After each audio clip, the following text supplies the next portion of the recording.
Hello everyone, उस question क्या है, उसने बोला let x equal to 4 be the directrix of ellipse whose centre is origin and eccentricity is 1/2।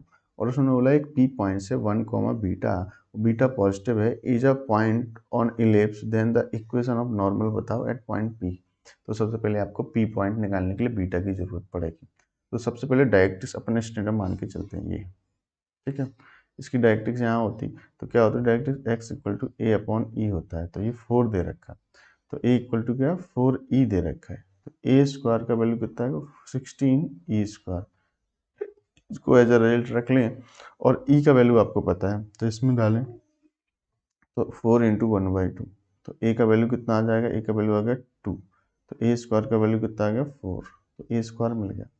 अच्छा, अब ये देखो ए स्क्वायर मिल गया, अब आपको बी स्क्वायर के लिए काम करना है। तो बी स्क्वायर क्या होता है, बी स्क्वायर इक्वल टू क्या होता है, ए स्क्वायर 1 माइनस ए स्क्वायर। तो बी स्क्वायर इक्वल टू कितना है, ए स्क्वायर आपके पास कितना है 4, 1 माइनस ई स्क्वायर तो 1/4, राइट। क्योंकि उसका स्क्वायर करोगे तो कितना आ जाएगा 3 आ जाएगा, बी स्क्वायर का वैल्यू 3। तो कुल मिला के इलिप्स आपके पास x square upon 4 y square upon में कितना आ गया, y square upon 3 equal to 1। अब इस पे एक पॉइंट्स लाई करते हैं, इस पे एक पॉइंट्स है ऑन इट, राइट। कौन सा पॉइंट, पी पॉइंट से, कौन सा 1 बीटा, तो इसको सेटिस्फाई करेगा। तो 1 रखो, 1/4 plus beta square upon 3 equal to 1। तो इससे क्या है, बीटा का वैल्यू आ जाएगा। बीटा उसने क्या दिया, पॉजिटिव है, याद रखना 2 बीटा आएगा, एक निगलेक्ट होगा। तो आ जाएगा बीटा स्क्वायर अपॉन में 3 इक्वल टू कितना आ जाएगा 1 माइनस 1/4। तो beta square upon 3 equal to 3/4।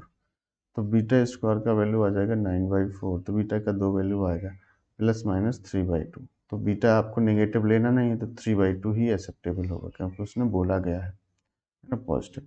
अच्छा, तो बीटा आ गया, तो पॉइंट्स कितना आ गया, नेक्स्ट स्लाइड पे बात करेंगे। तो पी पॉइंट्स अपने पास आ गया 1, 3/2। तो ये x1 है, ये y1 है। तो इस पॉइंट्स पे नॉर्मल की इक्वेशन, तो नॉर्मल की इक्वेशन क्या होती है, x अपॉन x1। ये तरीका याद कर लो, या तो डिफरेंशिएशन वाले मेथड से स्लोप निकालो टेंजेंट का, फिर नॉर्मल का स्लोप उससे भी कर सकते हैं, है ना। मैं ये वाला तरीका बता देता हूँ, y1 B square equal to A square minus B square, right. तो देखो ए स्क्वायर का वैल्यू आपके पास 4 है, बी स्क्वायर का वैल्यू 3 है। तो कितना आ जाएगा, एक्स ए का वैल्यू 4 है, x1 का वैल्यू कितना है 1, माइनस के y1 का वैल्यू 3/2 और ये बी स्क्वायर कितना है 3, राइट।